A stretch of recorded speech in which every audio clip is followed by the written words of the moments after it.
Yo, what's up guys, it's NLW here, back again with another action figure setup video, which will be a list of wrestlers who I think are underrated. This was requested by Cringe God over on Patreon. If you would like to request your very own action figure setup for me to make, or even a match for me to make, head over to my Patreon, the link is in the description. Now, I found this request quite interesting because I haven't actually sat down and thought about it for a while. Who is actually underrated? I'm going to be quite obvious with who I picked, so I've got about 10 or 12 of these guys. These are the guys I think that's underrated. There's more, but these are just the ones that are in my head right now. So right now, I'm going to go through them. Without further ado, let's get into this setup. We have the loose cannon, Brian Pillman, a staple of the light heavyweight division in WCW. As Flying Brian, he had some great matches against Jushin Thunder Liger. In fact, they were in the first ever match on Monday Nitro, eventually joined up with the Four Horsemen, turned heel, and then started this strange kind of shoot gimmick where he's a little bit wacko, ended up kayfabing Bischoff to get out of his WCW contract,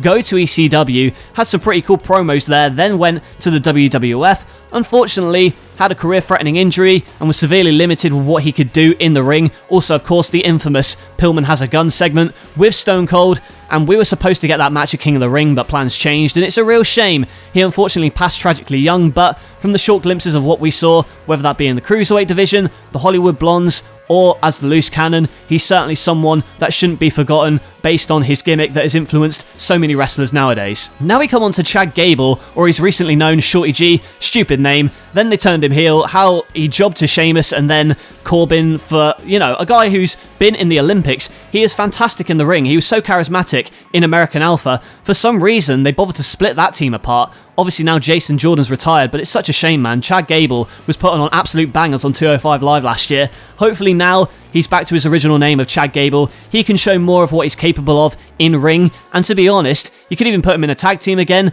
with someone who, he is a likeable babyface. I just don't understand why they've got all this talent and they don't bother to really utilize them as much as they can. It really seems incredibly lazy on the writers team part. So hopefully Gable gets sorted out, can put on some bangers on SmackDown. Would love to see him go after the IC title against Sami Zayn perhaps. That would be awesome. Have to say I've been a massive fan of his since NXT. Hopefully he gets a push soon and he can leave that Shorty G nonsense behind him. Next up on this list we have the leader of Retribution, Mustafa Ali, and I would like to mention Retribution as little as possible in this video. Look, I'm happy Ali isn't just wrestling on Main Event every week, but there's got to be something better than this. You go back and watch 205 Live from 2018 on the network, go and watch every single episode from January to December. It is the best year of television. It was better than anything on TV at the time, including NXT in my opinion, and Ali carried that brand. He had phenomenal matches with Murphy, Cedric, and like I said in my top 10 wrestlers video, he's such a likeable guy as a babyface, which I don't know why he's been turned heel.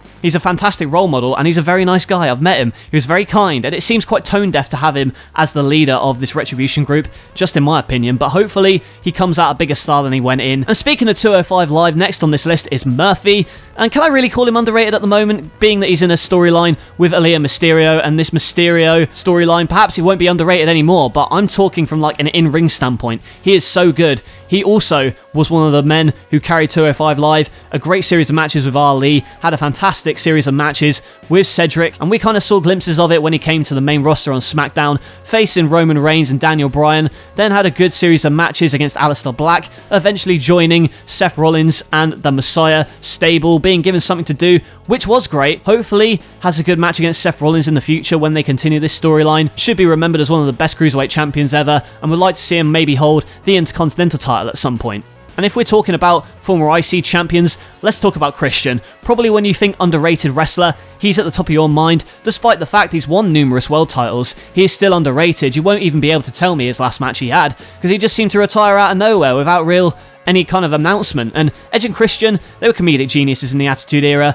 Great whiny heel between like 2003, 2005, and it always seemed like he was close to that main event picture, but never quite got there, and it's a real shame. He did leave when he went to TNA. He was the NWA champion, had a great career there, much better than the Fed. For some reason they put him on ECW, I don't know why, but even on ECW he was the star of the show. Wins the world title when Edge is sadly put on the sidelines, has a great feud with Randy Orton when he wins the title, but didn't really capitalise on it.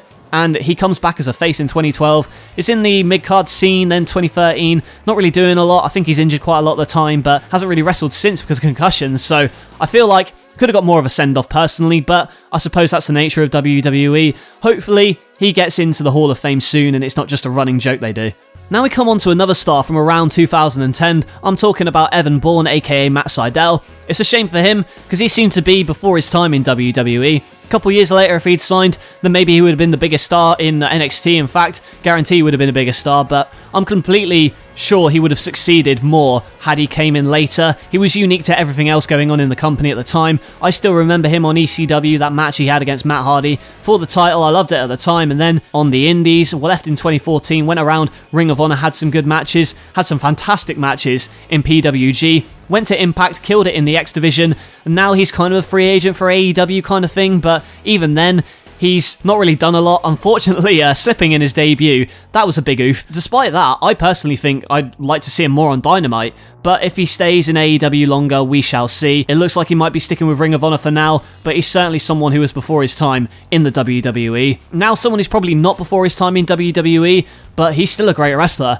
and he's relegated to wrestling on Main Event, and that is Ricochet. Why isn't he being pushed? He got squashed by Brock Lesnar in that title match in Saudi, and now, where is he? He's still feuding with the Hurt Business, he's still on Raw, and out of everyone that got drafted, not sure why he didn't move to SmackDown. He needs to get away from the Hurt Business and start doing something of note, because he had that feud with AJ, had some great matches there, had another great match against Joe, and it seemed like he was a solid mid-carder back in 2019, and now you rarely get to see much of him. Just because he can't speak very well, he can wow audiences by the story he tells in the ring.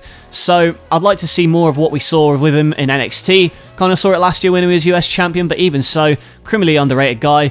Out of everyone on this list, kind of makes me a bit mad, but well, not angry, perturbed, should we say. Next on the list is the Swiss Superman Cesaro, criminally underrated in my opinion as well. Ever since McMahon on Stone Cold's podcast said he didn't have the it factor, or he was failing to connect or something, complete lies. Cesaro always knocks it out of the park. 2013, he was starting to get over, won the Andre the Giant Memorial Battle Royal. He had Paul Heyman by his side, but he wasn't really doing anything. Then got pushed properly in 2015 with Tyson Kidd in a tag team, but Kidd gets injured, comes back from injury, puts on bangers against the likes of John Cena, Sami Zayn, Kevin Owens, Then had a tag team with Sheamus, was way better than it had any right to be, and was one of the highlights of Raw in 2017. And The Bar, solid tag team, and even they kind of faded into obscurity. And as I said before, tag team wrestlers pigeonholed as tag team wrestlers.